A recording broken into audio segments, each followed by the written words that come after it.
आप देख रहे हैं अनहोनी। तो चलिए बढ़ते हैं आज की इस कहानी की ओर। 18वीं सदी की वो कुर्सी काफ़ी मजबूत थी। उसमें की गई कारीगरी भी कमाल की थी कि जो भी देखे वो मुग्ध हो जाए। इस वक्त वो एक आलीशान घर के कमरे में सजी हुई थी, जिसका मालिक शायद अभी अभी उसे किसी नीलामी से खरीद कर लाया था। उसे अपने ऊपर काफ़ी फक्र हो रहा था कि उसने इस चेयर को खरीद लिया, जिसे पाने के लिए कई लोग मचल रहे थे। और वो फिर तो क्या, बहुत पुरानी 18वीं सदी की थी, तो लोग तो मचलेंगे ही। उस कुर्सी को लाए हुए उसे कुछ दिन हो गए थे, लेकिन मजाल कि उसने उसमें किसी को बैठने दिया हो। कई दिन तक तो उसने उस कुर्सी को एक शोकेश के तौर पर बस सजा कर रखा था। घर पर आने जाने वाले लोगों को बड़े ही घमंड से वो दिखाया करता था। ना किसी को बैठने देता और ना ही खुद बैठता था। उसे उस कुर्सी को निहारते हुए देखना काफ़ी पसंद था। एक दिन वो किसी काम से बाहर गया हुआ था और उस वक्त उसका वो आलीशान घर पूरी तरह से खाली था। और इसी समय का फ़ायदा उठाते हुए कुछ चोर उसके घर में घुस आए और अपनी चोरी का सामान तलाश करने लगे। तभी उन चोरों की नज़र उस कुर्सी पर पड़ी और जैसा कि होना था, उस कुर्सी को देखकर वो चोर भी मुग्ध हो गए और उनकी भी नीयत पलट गई। उस कुर्सी के बारे में उन्होंने काफ़ी कुछ सुना था, सो उन्होंने पूरा मन बना लिया कि वो इसे भी लेकर चलेंगे।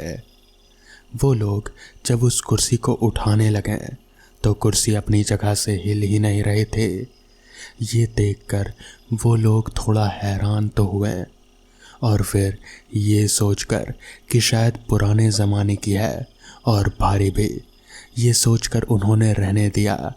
लेकिन फिर उनमें से एक ने कहा, कुर्सी ले नहीं जा सकते तो क्या, इसमें कम से कम बैठ कर तो देख ही सकते हैं।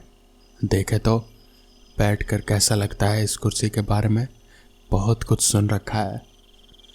कहते हुए उनमें से एक उस कुर्सी पर आराम से बैठ गया। वो कुर्सी आगे पीछे होती थी। उसमें बैठते ही काफ़ी सुकून सा मिलने लगा उसे।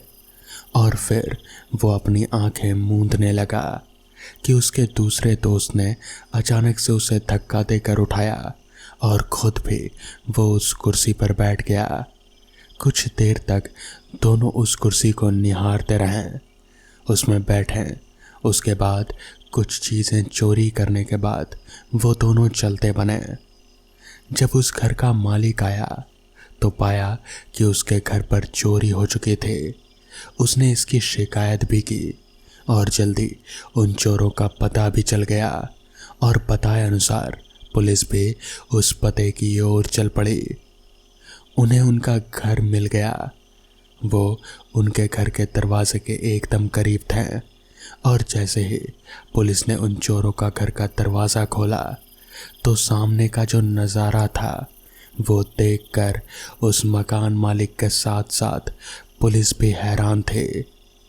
वो दोनों चोर जिन्होंने चोरी की थी, वो दोनों इस वक्त फर्श पर मरे हुए पड़े थे और बहुत ही अजीब तरीके से उनके हाथ पैर टेढ़े मेढ़े हुए पड़े थे।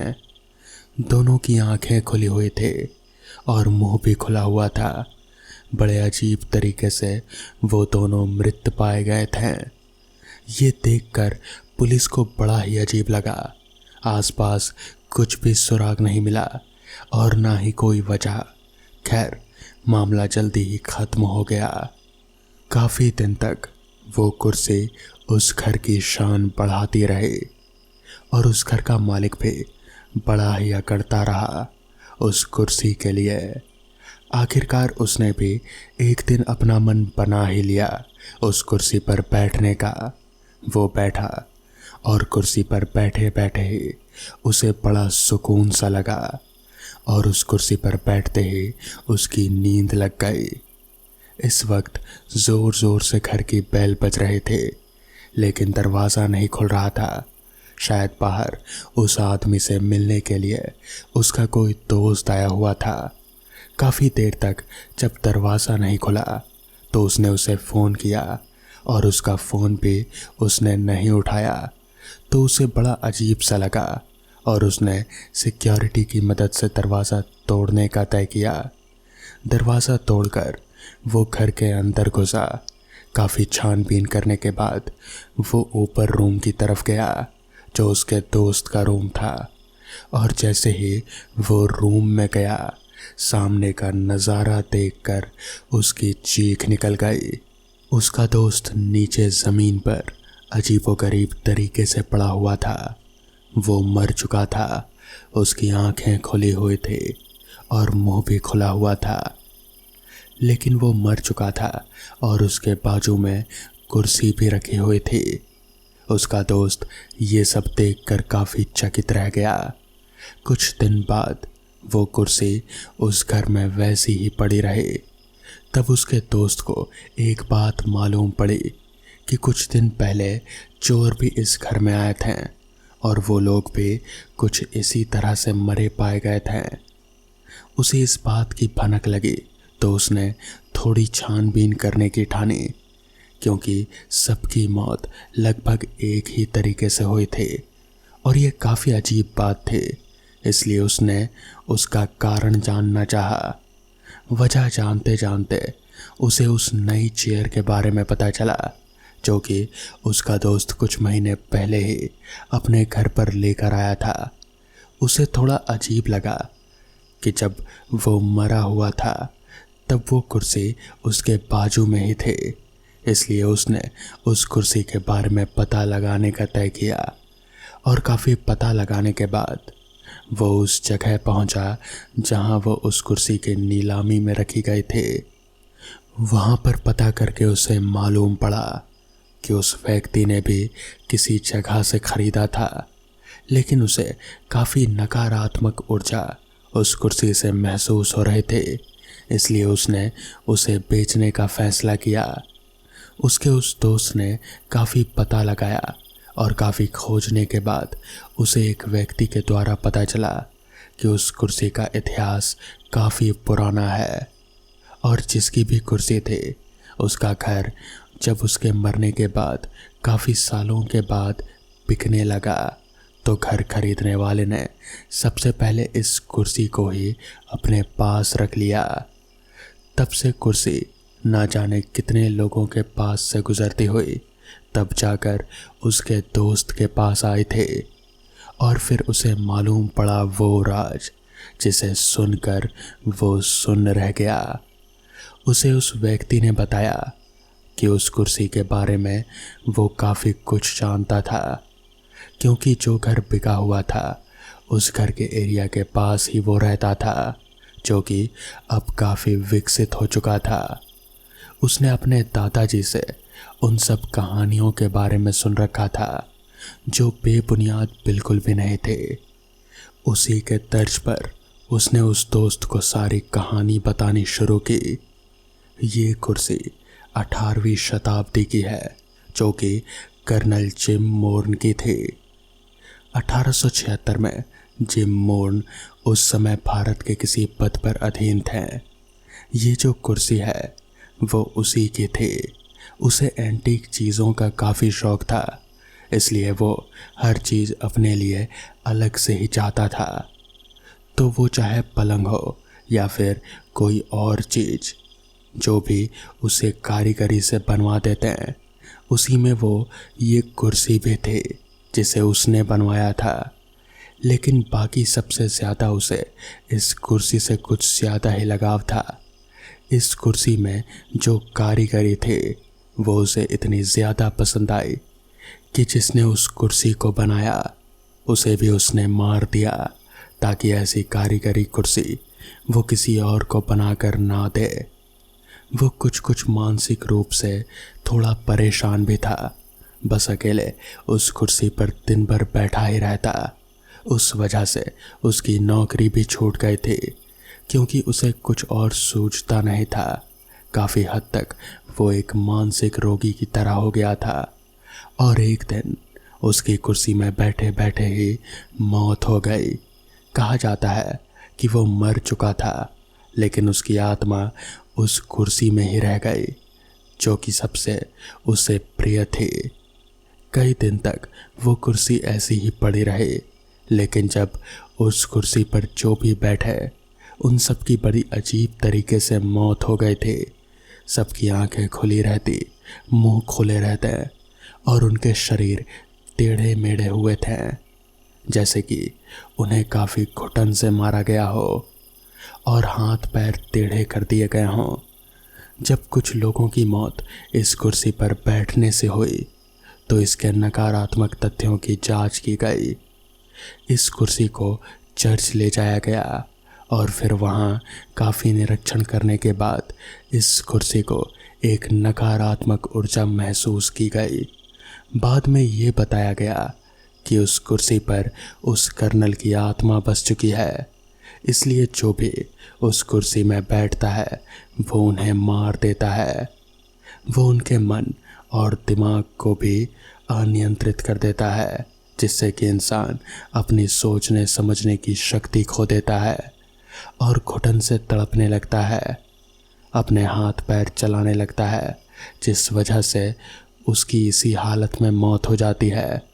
इसलिए जो भी आदमी मरता है उसकी आंखें और मुंह खुली रह जाती हैं और हाथ पैर टेढ़े मेढ़े हो जाते हैं।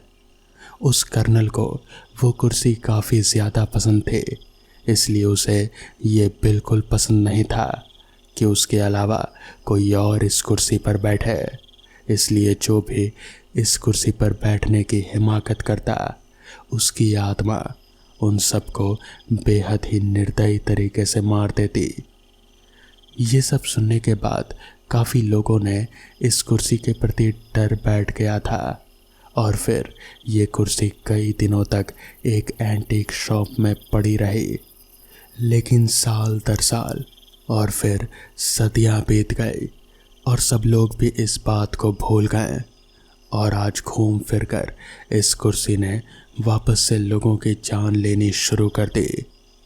ये सुनकर उस आदमी को जिसने अपना दोस्त भी उस कुर्सी की वजह से खो दिया था, वो वापस गया और उस कुर्सी को उसने वापस चर्च लेकर गया और वहाँ उसके बारे में बताया।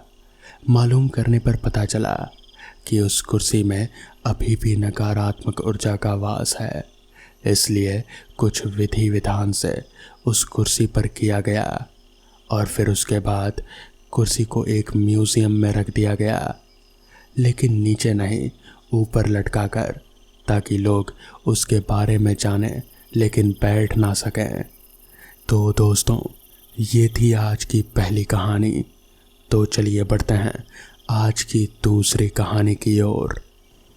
कब्रिस्तान नाम ही लोगों को डराने के लिए काफ़ी होता है और अगर किसी व्यक्ति से रात में कब्रिस्तान जाने को बोल दिया जाए तो वो व्यक्ति अपनी प्रतिष्ठा बचाने से ज़्यादा जान बचाने की सोचेगा। अजीबगंज गांव में एक काफ़ी बड़ा कब्रिस्तान था। दिन में तो ये एक आम कब्रिस्तान की तरह शांत रहता था, पर रात होते ही कई तरह के संगीत और फिर चीख पुकार, ये उन सब चीज़ों से गूंज उठता था। गांव वाले भी शाम होते ही अपने घरों में कैद हो जाते हैं। अगर कोई व्यक्ति किसी काम से रात के समय कब्रिस्तान के पास से गुजरता तो फिर किसी को दिखता नहीं था, पर कई रातों तक लोगों को उसकी चीख पुकार ज़रूर सुनाई देती थी। गांव के लोग ये नहीं चाहते थे कि बाहर के लोगों को इसका पता चले और गांव में बाहरी आदमी आए, पर ये बातें ज़्यादा दिनों तक किसी से कहाँ छुपी रहती। राघव के कानों में जब यह बात पहुंची तो उसने इसके पीछे की सच्चाई जानने की ठानी।